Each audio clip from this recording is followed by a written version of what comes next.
Hey, Joe Gilder here, 2-minute tip time. So, I think it was Stephen King who said something about advice for fiction writers to kill your darlings. And I think he was talking about either killing your main character or not being afraid to kill them. This is Stephen King. But also, I think he was talking about being okay with killing your great idea. And what I mean by that is not getting rid of it. I think he meant more like being able to put it through its paces and really challenge it and try to tear it apart, try to break it down, try to ruin it. Because if it's not great, it'll tear down and you'll realize that and be able to move on to something better. And if it is good, if you put it under fire and it still holds up, then you know you're onto something pretty special.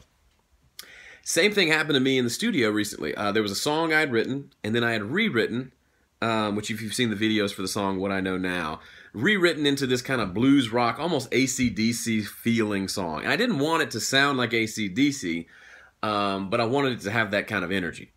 And we got in the studio, and we'd recorded 3 songs already. It was time to record that one. And I said, listen, I know it sounds like AC/DC. We need to make this something different, something special. And what ended up happening, we muted the guitars I'd recorded, and I plugged in my guitar and played along with the drums and the bass, and it was completely different.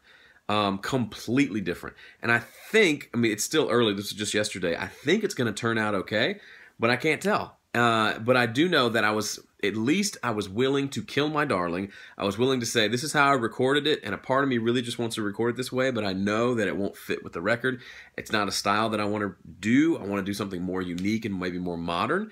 But it required me to say that and say, let's try something different. And I didn't like it at first, but it's starting to grow on me, and I think it'll end up being special. I'm sure I'll update you in the future of how it turned out, but I only have 3 seconds left, so kill your darling.